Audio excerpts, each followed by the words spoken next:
10 RTS games that will make you miss the good old days. So let's look into the first game, Supreme Commander. Supreme Commander was one of those RTS games that really pushed the genre forward. It came out in 2007 and was all about large-scale battles. You didn't just manage a small base and a few units, you were running full-blown military operations across land, air, and sea. The maps were huge, and the game let you zoom all the way out to get a full view of the battlefield, which made it easier to manage everything once the action picked up. One of the best parts of the game was how it handled strategy. It wasn't just about who could build the fastest. You had to think about your economy, your power balance, and when to tech up. You could build defensive structures, experiment with different unit types, and even launch nukes if you survived long enough. It really rewarded smart planning and timing. And then there were the experimental units. Massive machines that could turn the tide of a match if used right. They took a while to build, but when they hit the field, they made a big difference. Stuff like the Spider Bot, the Flying Fortress, or the Giant Tank. All of them gave you that feeling of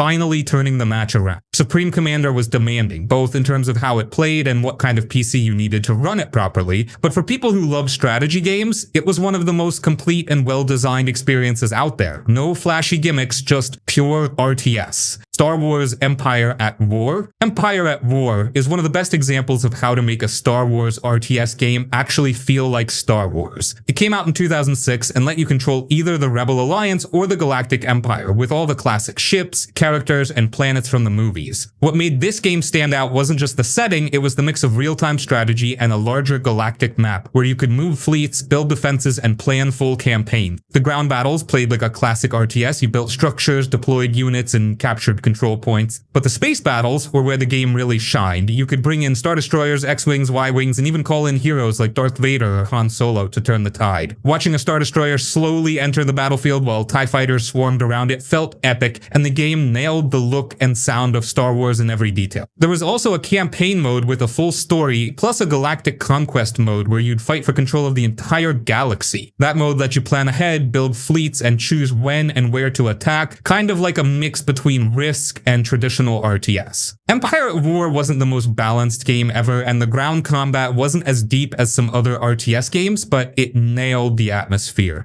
It gave you full control over both strategic planning and real-time battles, which was rare at the time, and if you were a Star Wars fan, it was everything you wanted. Starcraft II. But Blizzard didn't just bring back the original formula, they improved everything. The visuals were sharper, the controls felt smoother, and the gameplay was more balanced, especially for competitive play. The game focused on three main factions, Terran, Zerg, and Protoss, each with their own unique units, strategies, and playstyle. What really helped Starcraft II stand out was how polished it was. The mechanics were fast and tight, so even small decisions made a big difference, whether you were rushing with Zerglings, holding a wall with Terran Marines, or going for high-tech Protoss units. The matches felt intense from start to finish. It wasn't just about building an army, you had to manage resources, expand at the right time, scout your enemy, and constantly adjust your plan. The campaign was also a big part of the experience. It focused on the Terran side at first with Wings of Liberty, and later expanded with Heart of the Swarm and Legacy of the Void to cover all three races. The story had strong characters, good mission variety, and even some light RPG-style upgrades that made it more interesting between battles. Even now, years later, it's still one of the best RTS games ever made. Whether you played it for the story, the multiplayer, or just for fun with friends,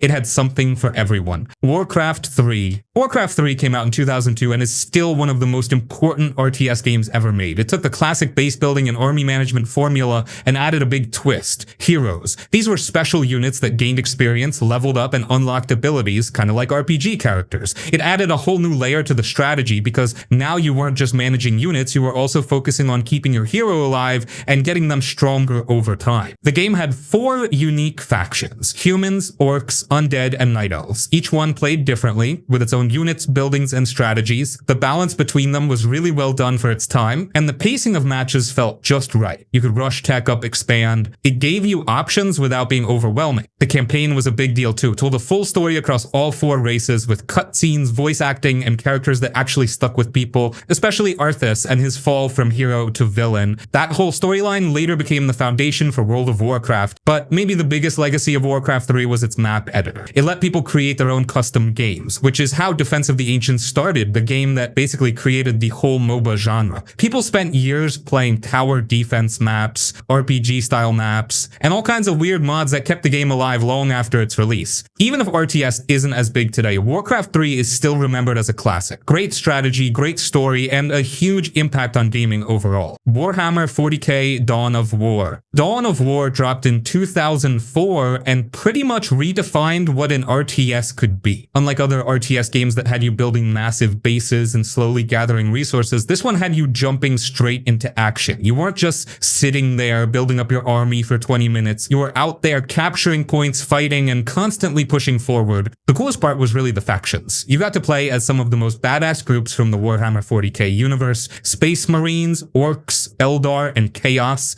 Each faction felt completely different. Space Marines were all about holding the line with tough units, while the Orcs just threw as many dudes at you as possible, hoping to overwhelm you. Eldar were quick and sneaky, and Chaos, well, Chaos was just destruction in every form. You really had to think about your approach, depending on who you were facing. Another thing that set Dawn of War apart was the focus on squads instead of individual units. You didn't just spam infantry all over the place, you controlled squads, which meant you had to think about how to upgrade them, where to place them, and what abilities to use. It made each battle feel a lot more personal and tactical. The campaign was pretty solid too. You got to dive into the Warhammer 40k lore, fight epic battles, and go up against all kinds of tough enemies. Plus, the multiplayer was a blast. It wasn't about managing every little detail, it was about fast, intense combat and making sure you stayed ahead of the enemy. All in all, Dawn of War was just a fun, action-packed RTS that didn't make you sit through a bunch of slow build-ups. It threw you right into the chaos and didn't let up. That's what made it stand out from the rest.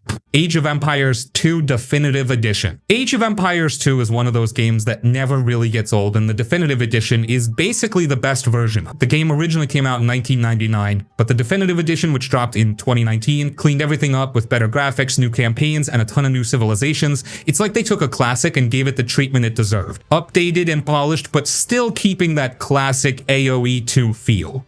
The gameplay is simple, but deep. You start with a small village, gather resources, build your economy, and then expand into a full-on empire. You can go from the Dark Age all the way up to the Imperial Age, and each age gives you more tech, more units, and more ways to crush your opponents. But it's not just about throwing units at your enemy. You've got to be smart with your resources, control the map, and think about when to attack or defend. The best part? The variety. The game has tons of different civilizations, each with its own unique strengths. Want to play as the Vikings and raid with longboats? Go for it. Or maybe you're more into the Japanese and their strong archers? You've got that option too. The Definitive Edition also added new civs like the Malians and the Burgundians, which keep things fresh. The campaign is where AoE 2 really shines, with stories based on real historical events. You get to play through the rise of famous leaders like William Wallace, Genghis Khan, and Joan of Arc. Plus, there's a whole bunch of custom scenarios, which gives you endless ways to replay and try out new challenges. Honestly, Age of Empires II Definitive Edition is the RTS that keeps giving. It's easy to pick up, hard to master, and it still has that timeless appeal. If you've never played it, you're missing out. If you have, you already know why it's a classic. Command and Conquer Red Alert 2. The game sets you in an alternate history where the Soviets are trying to take over the world and the Allies are the only ones who can stop them. It's classic Cold War drama, but with a twist and a whole lot of explosions. The gameplay is fast-paced and all about building up your base, gathering resources, and sending out units to smash the enemy. You've got tanks, helicopters, infantry, and even psychic-powered units, all with their own strengths and weaknesses. The way Red Alert 2 plays is simple enough to get into, but there's a ton of strategy in deciding what to build, where to attack, and when to defend. It's not just about raw power, timing and planning are key. One of the coolest things about Red Alert 2 was the variety in its factions. You've got the Allies with their advanced technology and solid units, and the Soviets who rely on brute force and crazy overpowered units like the Tesla tank. Both sides have their own unique playstyle, and you've got to figure out what works best for you. The campaign was a lot of fun too. It had a cheesy, over-the-top vibe with cutscenes that were so bad they were great. The story was a little goofy, but that's part of what made it enjoyable. You could play through the campaign as either the Allies or Soviets, and each side had its own missions, making for some nice variety. Red Alert 2 was the perfect balance of crazy fast action and strategy. It wasn't just about building your base and waiting around, it was about controlling the battlefield, getting the drop on your opponent, and having a lot of fun while doing it. If you haven't played it, you're definitely missing out on a classic. Starcraft Brood War. The game throws you into the epic battle between between the Terrans, Zerg, and Protoss, with each faction having its own playstyle and strategy. But Brood War took things up a notch by adding new units and campaign missions.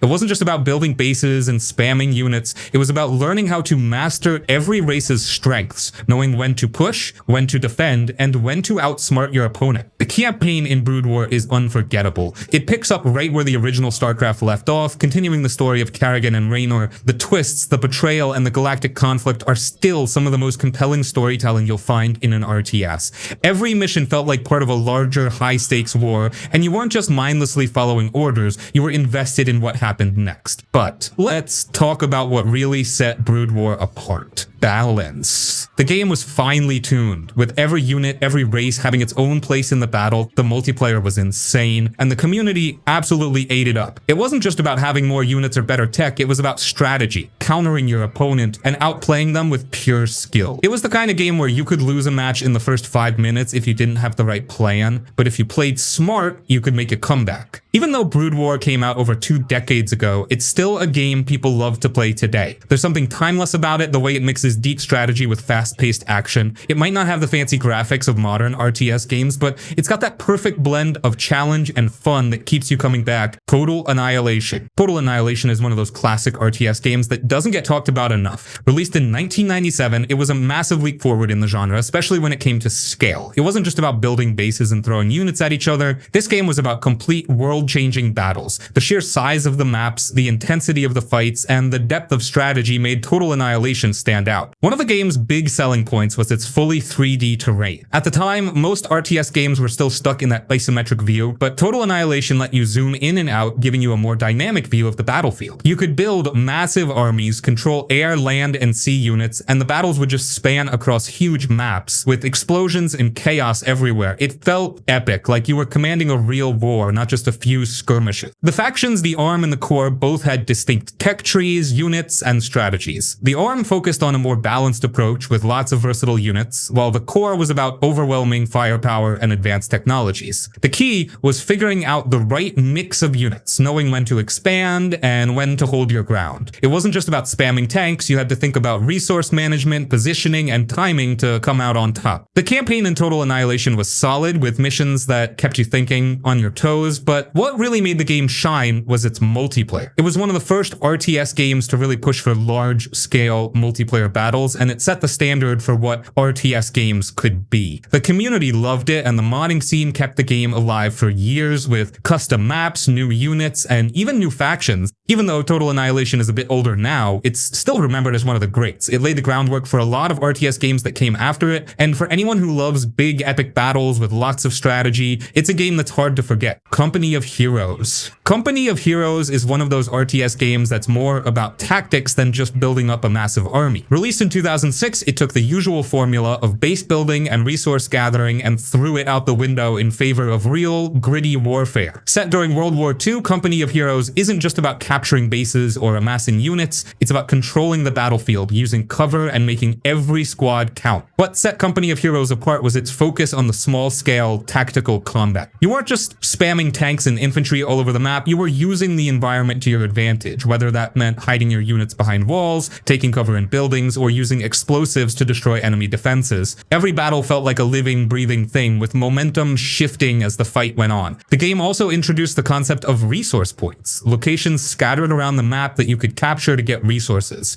This added a layer of strategy where you had to control key areas to maintain a steady flow of supplies. You could have the bigger army, but if you couldn't control the map, you'd be out of luck. The factions were well balanced, with the American and German forces offering different play styles. The Americans had more flexibility with mobile units and the ability to adapt to different strategies, while the Germans were all about firepower and well-fortified positions. It felt like a true World War II experience, with each side having its strengths and weaknesses, making every match feel fresh. And let's not forget the campaign. Company of Heroes had a gripping story that followed a group of soldiers during the invasion of Normandy and the battles that followed. The missions were varied and kept you hooked, with different objectives that always kept things exciting. It wasn't just about building your forces, it was about making smart decisions in the heat of battle. All in all, Company of Heroes took RTS gameplay to the next level. It wasn't just about building and fighting, it was about making every move count, using the battlefield to your advantage, and feeling like you were part of a real war. If you like games that make you think think and don't just hand you victory, this one's a classic. Stronghold Crusader. Stronghold Crusader is a classic RTS that combines medieval warfare with strategic kingdom building, and it does both exceptionally well. Set during the Crusades, the game lets you take control of either the Crusaders or the Saracens, battling for dominance in the Holy Land. But what really sets it apart is the way it forces you to manage not just your army, but also your entire kingdom. You'll be overseeing everything from food production to fortifying your castle. Rather than just building units and sending them into battle, you're constantly making decisions about how to run your economy. You need to ensure that your people have enough food, shelter, and resources, or risk facing uprisings. Keep things running smoothly, and you'll have the foundation for a strong military. Fail to balance your kingdom's needs with your military ambitions, though, and things can spiral out of control fast. When it comes to combat, the game requires more than just brute force. The battles are about using terrain, setting up defensive structures, and using siege weapons to break through enemy defenses. Whether you're defending a fortress or laying siege to one, you'll need to be strategic with your attacks. Timing, positioning, and resource management are key, as every decision can impact the outcome. The missions in Stronghold Crusader also keep things interesting, offering a range of challenges from defending your lands to launching offensive operations. The AI offers a fair challenge, pushing you to outthink your opponent rather than just outnumber them. And while the core gameplay focuses on the single-player campaign, multiplayer brings another layer of fun, allowing you to compete with friends or random players in large-scale battles.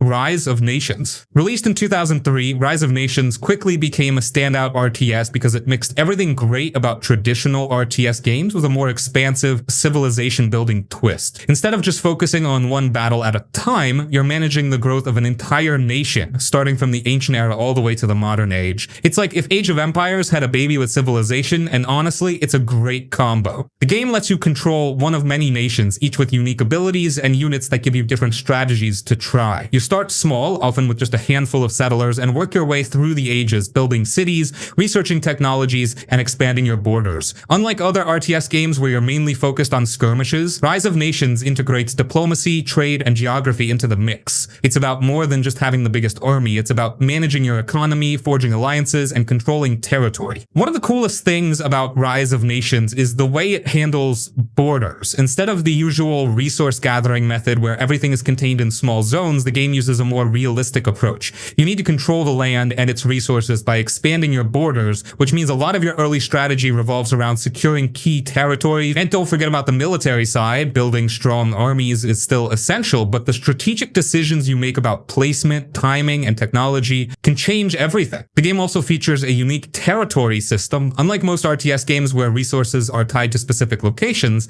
in Rise of Nations, your cities claim land and its resources by expanding borders. This means you can take strategic advantage of nearby resources, but you'll also need to defend those areas from enemies who are likely eyeing them too. All in all, Rise of Nations is a great mix of depth and accessibility. It's an RTS that doesn't just ask you to build an army and attack, it challenges you to think about how you're going to grow and maintain a thriving nation. Whether you're into strategy, military conquest, or just managing the rise of a powerful civilization, Rise of Nations has something to keep you coming back.